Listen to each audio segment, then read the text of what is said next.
తాకట్లో ఉన్న మీ బంగారాన్ని విడిపించి ఆ రోజు ఆన్లైన్ రేటుకి కొంటాం. Sharma gold company. నమస్కారం, వెల్కమ్ టు సుమన్ టీవీ. నేను గీతాంజలి. ప్రస్తుతం మనతో పాటు పూజ్యశ్రీ స్వామిని సుమిత్రానంద సరస్వతి మాతాజీ ఉన్నారండి. ఆత్మ జ్ఞానంతో ఈ ఆధ్యాత్మిక ప్రయాణంలో మనం ఎలా జీవనం సాగించాలి, ఆ ప్రయాణాన్ని మనం ఎలా కొనసాగించాలి, ఆత్మానందాన్ని ఎలా పొందాలనేది క్లాసెస్ ద్వారా బోధిస్తూ ఉంటారు అమ్మగారు. ఇంకొకటి ఏంటంటే, కాకినాడ కొప్పవరం గ్రామంలో ప్రణవ ఆశ్రమాన్ని స్థాపించారు. ఆశ్రమంలో ఎంతో మంది అండి, అంటే ఒక రకంగా చెప్పాలి, ఏజ్ తో సంబంధం లేకుండా వచ్చి అమ్మగారిని కలవటం కావచ్చు, వారికి క్లాసెస్ ద్వారా స్పిరిచువల్ క్లాసెస్ కావచ్చు, అలాగే మెడిటేషన్ క్లాసెస్ చెబుతూ ఉంటారు. వాళ్ళలో చాలా పరివర్తన అనేది తీసుకొచ్చారని చెప్తారు. అయితే వారిని ప్రత్యేకంగా ఆహ్వానించాము. ప్రస్తుతం సుమన్ టీవీ స్టూడియోలో ఉన్నారు మాతాజీ. వారితో మాట్లాడి ఎన్నో అమూల్యమైన విషయాలు తెలుసుకుందాం. అమ్మగారు నమస్కారం అండి.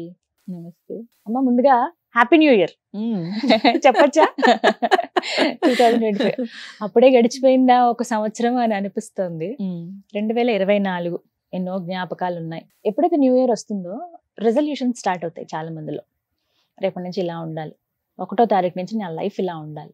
ఉదాహరణకి లావుగా ఉన్న వాళ్ళైతే, నేను ఎట్టి పరిస్థితుల్లో ఎంత టైం అని పెట్టుకొని నేను సన్నగా అవ్వాలి, ఇన్ని నియమాలు నేను పాటిస్తానని, నేను జిమ్కి వెళ్ళాలని చెప్పి, లేకపోతే ఏదైనా ఒక కొత్తది నేర్చుకుందామని, అది మ్యూజిక్కే కావచ్చు, ఏదైనా ఒక కొత్త అలవాటు, బుక్ రీడింగే కావచ్చు, ఇలా నేర్చుకుందామని, లైఫ్లో ఈ డెసిషన్స్ తీసుకుందామని, ఇలా రకరకాలుగా ప్లాన్ చేసేసుకుంటాం. అంతా ఓకే, చాలా బాగుంటుంది ప్లానింగ్ ప్రిపరేషన్ అంతా. 1వ రోజు, 2వ రోజు, 3వ రోజు వరకు ఓకే, మహా అయితే ఒక వారం. 8వ రోజు నుంచి ఉంటుందమ్మా, ఏంటి కొంచెం బోర్ కొట్టేస్తుంది, రేపు వెళ్దాంలే, ఫుడ్డే కదా ఇవాళకి తినేసి మళ్ళీ ఎల్లుండి నుంచి మళ్ళీ స్టార్ట్ చేద్దాంలే, బుక్ బోర్ కొట్టేసింది, ఇంకో బుక్ ఏదైనా చదువు, ఇలాగా మారిపోతూ ఉంటాయి థాట్స్ అనేవి. కంట్రోల్ ఉండదు, మనసు మీద ఇది ఉండదు, మైండ్ కంట్రోల్ అనేది ఉండదు. ఇలా అసలు ఎందుకు జరుగుతుంది, ఎందుకు ఈ డిస్ట్రాక్షన్స్ వస్తాయి? ఇవేవి లేకుండా కాన్సన్ట్రేటెడ్గా అనుకున్న పని మేము ఫుల్ఫిల్ చేయాలి, నెరవేర్చుకోవాలని అంటే ఏం చేయాలి? అసలు ఫస్ట్ న్యూ ఇయర్ అనేది మనది కాదు, ఫస్ట్ కదా. ప్రపంచ దేశాల్లో, అడ్వాన్స్ దేశాల్లో వాళ్ళకి చాలా వేగం ఉంది కాబట్టి, మైండ్ కంట్రోల్ లేదు కాబట్టి, ఒక డే మొత్తం మీద తీసుకుని న్యూ ఇయర్ లో తప్పనిసరిగా డైరీ ఇస్తారు. కరెక్ట్ అమ్మా, డైరీ ఇస్తారు, డైరీ ఇస్తారు, ఫ్రూట్స్ ఇస్తారు, స్వీట్స్ ఇస్తారు, ఫ్లవర్స్ ఇస్తారు, గ్రీన్ కార్డ్స్ ఇస్తారు, దాని మీద కొటేషన్స్ ఏవో రాసి ప్రేమని తెలియచేస్తారు కదండి. డైరీ ఎందుకు ఇస్తారు అది తెలియాలి ఫస్ట్ కదా. ఎందుకు ఇస్తారు? మారింది కదా అని డైరీ కాదు. నీ జీవితం నువ్వు మార్చాలని నిబద్ధత, నియంత్రణ ఏవో పెట్టుకుంటాం కాబట్టి, అంటే న్యూ ఇయర్ నుంచి నేను కొత్తగా ఉండాలనుకుంటున్నాడు కాబట్టి న్యూగా ఉండేటప్పుడు దీంట్లో నువ్వు చేసేవన్నీ రాసుకోమని ఇస్తున్నారు. ఎందుకని? నువ్వే డేట్ ప్రకారం నువ్వు రాసుకున్నప్పుడు ముందు వెనక్కి చూసుకుంటే కనుక నేను ఇది చెయ్యట్లేదు అని అర్థమవుతుంది కదండి. ఇయర్ అంతా నిబద్ధతతో ఉండాలి అని అంటే మనకు కూడా చెప్తారు, ఏదైనా నువ్వు చేసింది రాయమని చెప్పి కదా.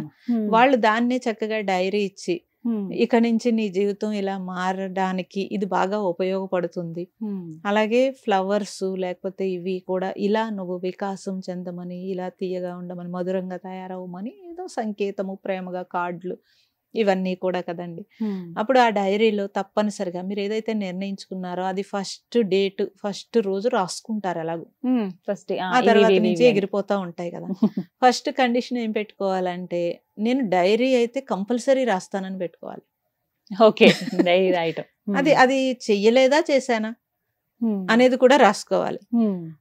మీరు నెలాఖరు అయిన తర్వాత ఆ పేజీ తీసి కొత్త మంత్ వచ్చినప్పుడు ఈ పేజీలో నేను ఎన్ని రోజులు నేను నిబద్ధతతో ఉన్నాను అనేది చూసుకుంటే, మర్నాడు ఫస్ట్ డేట్ అప్పుడు హుషారు వస్తుంది. కనీసం బాబాయ్ నేను లేను, ఇది నేను చెయ్యాలి, ఇప్పుడైనా చేయాలని హుషారు వస్తుంది.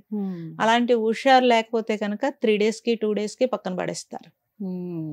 డైరీ మీకు చాలా ఉపయోగపడుతుంది, చాలా ఉపయోగపడుతుంది. అలా రాసుకోగలిగితే కనుక ఎలా యూస్ చేయాలి అంటే కొంచెం మీరు కంట్రోల్ ఉండడం కోసం.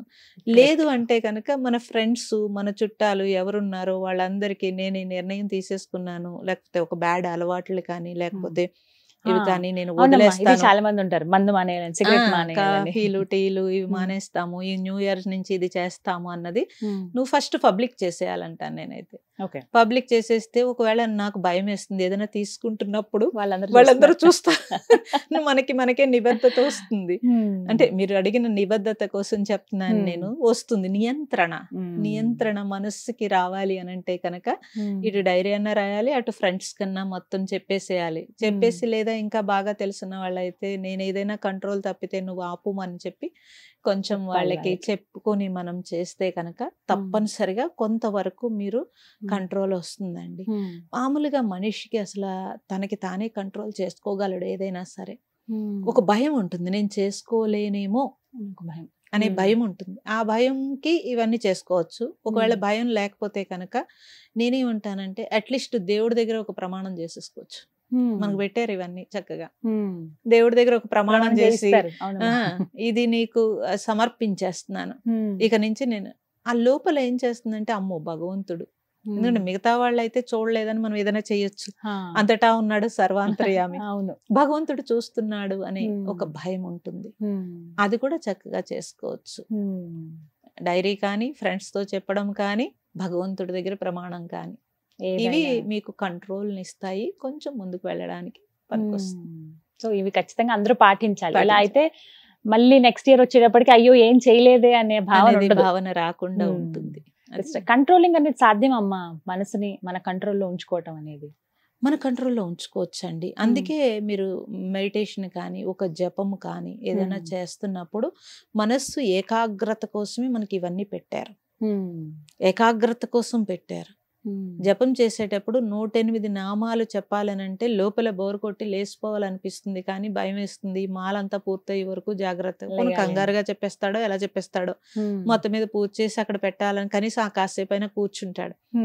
ధ్యానం చేసేటప్పుడు ఎన్ని ఆలోచనలు వచ్చేసినా సరే మనకి లేవకుండా కూర్చోవడం అనేది ఒక ప్రాక్టీస్ అవుతుంది.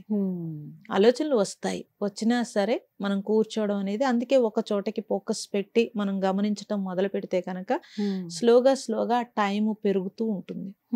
అలాగే ఆలోచనకి గ్యాప్ పెరుగుతుంది, అది మీరు గమనిస్తే తెలిసిపోతుంది. ఎప్పుడైతే ఆలోచనకి గ్యాప్ పెరుగుతుందో మీరు చేసే పనుల్లో కూడా ఆ వేగం తగ్గి సక్సెస్ అవుతారు, బాగా ఏకాగ్రత పెరిగినా సక్సెస్ అవుతారు. తర్వాత నియంత్రణ, ఆలోచన గ్యాప్ వచ్చేటప్పటికి మీకు నియంత్రణ వస్తుంది. ఇంకొకటి మనం ప్రాక్టీస్ చేయొచ్చండి. రోడ్డు మీద వెళ్తున్నారు, బిర్యానీ వాసన వచ్చింది, తినేయాలని క్రేవింగ్ వస్తుంది, దాన్ని చూసి మనం కంట్రోల్ చేసుకోవడం, ఈ రోజు వద్దు రేపు వాయిదా వేద్దాం, రేపొద్దు ఎల్లుండి వాయిదా వేద్దామని మనకి మనమే ప్రాక్టీస్ చేసుకోవచ్చు. దేని మీద అయినా సరే అలాగే దేనికైనా అలాగా చూసి మనస్సు వెళ్తోంది స్టాప్ అంటే, ఇప్పుడు ఈ చెయ్యి నా మాట వింటుంది, కాలు నా మాట వింటుంది, కానీ నా మనస్సు నా మాట వినట్లేదు, మరి నేను కంట్రోల్ చేయాలా వద్దండి? ఖచ్చితంగా చేయాలి. మరి అది మానేసి పక్కవాడి మనస్సు, నా మనస్సు నాకు కంట్రోల్ అవ్వట్లేదు, పక్కవాడి మనస్సు నాకు కంట్రోల్ అవ్వాలనుకుంటాను, మరి గొడవలు ఎక్కడొస్తాయి చెప్పండి కదా? నా మనస్సే నా మాట వినట్లేదు, పక్కవాడి మనస్సు నా మాట వినాలని ఎలా అనుకుంటారు? ఇది గమనిస్తే తెలిసిపోతుంది, మనం ఆపొచ్చు దాన్ని. ప్రాక్టీస్ చేయాల్సింది. సో ఫస్ట్ నుంచి అయితే ఇప్పుడు ఈ డే నుంచి స్టార్ట్ చేస్తే ధ్యానం కూడా ఒక అలవాటుగా మార్చుకోవచ్చు. అలా కూడా మీరు మార్చుకోవచ్చు. మినిమం ఇన్ని మినిట్స్ అని ఉంటుందమ్మా? అలా అవసరం లేదండి. ఎందుకంటే నేను విన్నాను, వయసు ఎంత ఏజ్ ఉంటుందో అంతసేపు అది పెడతారు. ఎందుకంటే అలా అయితే కానీ కూర్చోరని అలా పెడతారు. అలా అయితే ఇప్పుడు వాళ్ళకి 40 సంవత్సరాలు ఉన్నాయనుకోండి, వాడు చాలా బిజీ పర్సన్, 40 నిమిషాలు కూర్చోవాలని భయపడిపోతాడు. అందుకని అలా అక్కర్లేదు, మీరు కొద్దిగా 10 minutes 15 minutes పెంచుకుంటూ వెళ్ళొచ్చు అంటాను నేను. మీరు పెంచుకుంటూ వెళ్ళొచ్చు అంటే మీరే అది చూసినప్పుడు మైండ్కి ముందే ఒత్తిడి ఇవ్వక్కర్లేదంటాను నేను. ఒత్తిడి ఇవ్వద్దు అస్సలు. ఒత్తిడి తగ్గించుకోవడానికే ధ్యానం చేస్తున్నాను. మళ్ళీ అదొక బరువు, అమ్మో అంతసేపు కూర్చుంటే నా మోకాళ్ళు నొప్పి వస్తాయి, లేకపోతే ఇది నొప్పి వస్తుంది, కూర్చోలేను, ఈ ప్రెషర్ రాకూడదు. అందుకని మీరు ఎంతసేపు కూర్చోగలుగుతారు దాన్ని పెంచుకుంటూ వెళ్ళాలి. తర్వాత ధ్యానం అనేది ఏ రోజుకి ఆ రోజే అంటాను, నిన్న మొన్న ధ్యానంలా కాదు, ఎప్పటికప్పుడే ఫ్రెష్ గా చేయాలి. కొంచెం టైం ఉంది, ఎక్కువసేపు చేసుకుంటాను, టైం తక్కువగా ఉంది, తక్కువ చేస్తాను, మొత్తానికి చేస్తాను, కానీ చెయ్యాలి ప్రతిరోజు చేస్తాను. భోజనం ప్రతిరోజు చేస్తున్నాం కదండి కదా. ధ్యానం కూడా అంతే. ధ్యానం కూడా అంతే. నీ కోసం నువ్వు నీ మైండ్ రిలాక్సేషన్ కోసం చేస్తున్నావు. ఇదే మొత్తం టోటల్ మన జీవితాన్ని నడుపుతోంది కాబట్టి దీనికి కొంచెం రెస్ట్ ఇవ్వాలి అనేది ఫస్ట్ చిన్న జ్ఞానం. అది కూడా లేకపోతే ఎలాగా? ఒక్క అడుగుతో అడుగుతోటి కదా. అలా చాలా బాగా చెప్పారమ్మా. Thank you so much. మళ్ళీ మిమ్మల్ని నెక్స్ట్ ఇయర్ కలుస్తాను. మళ్ళీ ఇయర్ ఎండింగ్ లో ఈ లోపే కలవాలని కోరుకుంటున్నాను. అంటే ఇప్పుడు ఏదైతే రెజల్యూషన్స్ తీసుకుంటామో అది సక్సెస్ అయ్యానమ్మా నేనని మీతో చెప్పాలి. తప్పకుండా చెప్పగలగాలి అన్నమాట. చెప్పండి. థ్యాంక్ యూ సో మచ్ అమ్మా. అంత దూరం నుంచి వచ్చారు, ఇంత సమయం కేటాయించారు. చాలా చాలా సంతోషం.